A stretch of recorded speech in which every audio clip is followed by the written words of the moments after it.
think he's right up the back in the back corner. I can see him. So as we go past on the driver's side of the bus, he's going to be up in the far corner. So you can see even from here that he's actually not black. He's quite a grey, dark grey colour, and he's coated at the moment in a nice colouring of Monarto brown because he's been rolling around in the mud. So they roll around in the mud for a couple of reasons. One is for sun protection and help keep them cool, and the other one is actually as an insect protector, because even though they're big and they've got really thick skin, the bugs still bother them. So a rhino can actually feel an ant crawling on its leg. So they don't like bugs, and so they'll roll in the mud to protect them from the insects as well. Does anyone want to hop here at the black rhino? Yep. Don't worry, that's the next one, the water. Yeah.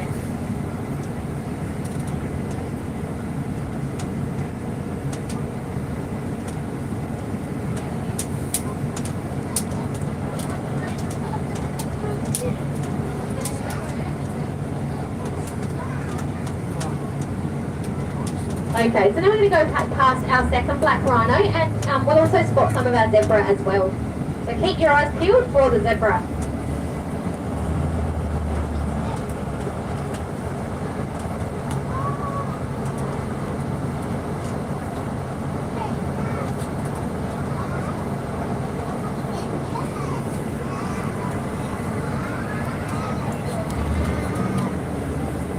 Okay, our second black rhino is all the way at the back too, but we do drive all the way around in here, so we will get a better look at him.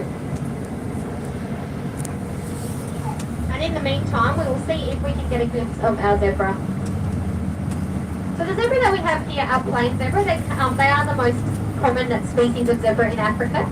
And we know they're plain zebra because they have a lighter brown stripe between the black and white stripe on their bottoms.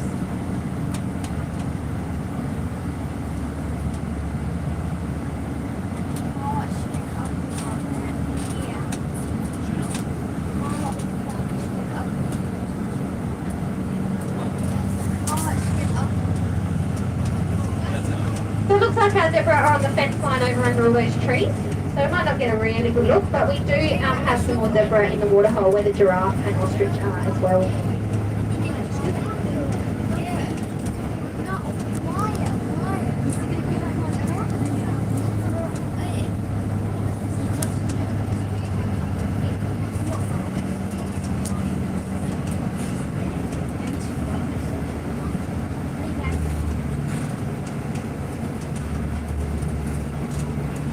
Okay, so our black rhino, so we've got our zebra over against the fence on the door side.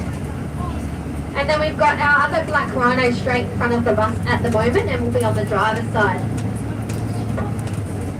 So you can get a better look at his mouth. So the black rhino has quite a narrow mouth.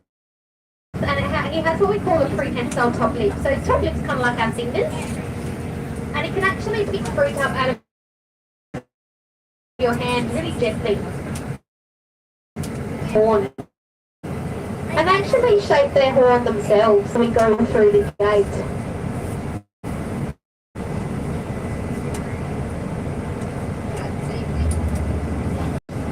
So in this habitat we have our black buck or Indian antelope and our Mesopotamian fallow deer. So the big herd that you can see on the door side of the bus, our black buck herd has in the last few months, and this is because we've had over 20 babies born in the last 2-3 months.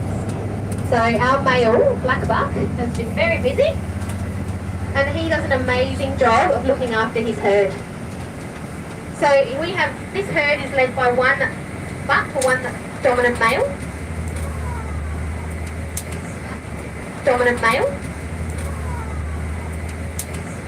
And he has a huge job. And they trust him and he trusts them. So it's a really great relationship job. And they trust him and he trusts them. So it's a really great relationship that he has with his herd. At the back along the fence line, those larger animals, they're the Mesopotamian fallow deer. So Mesopotamian fallow deer come in a range of colours from really light to quite dark. Where's our male?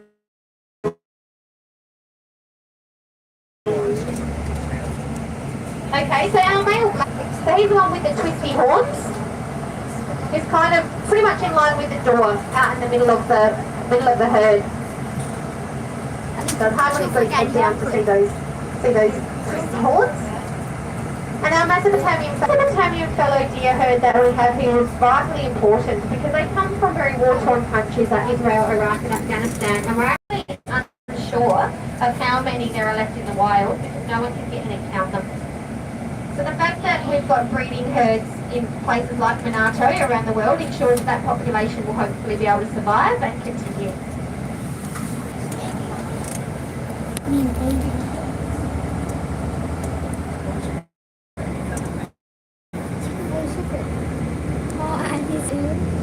So the next stop we're coming to is the waterhole. The waterhole is where you can see our giraffe, eland, ostrich and some more zebra. Please keep in mind that the last bus does leave the visitors centre at 3 o'clock. So you'll get to the waterhole at about 3:30.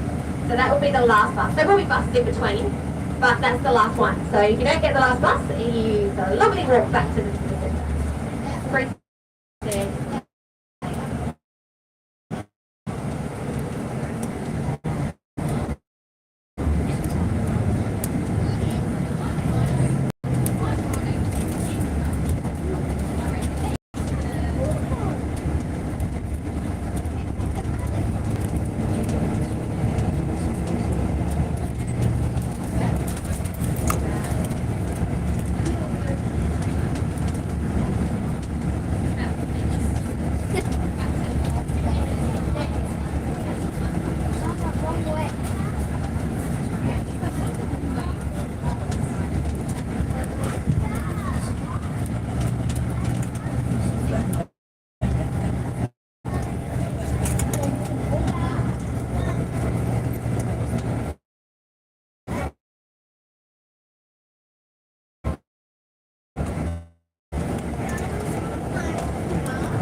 We've had weddings, engagements, birthdays, we've had work functions, we even had a few divorce parties here actually. So if you're looking for a different place to hold a bit of an event, have a look at our function centre. You can get more information on the website.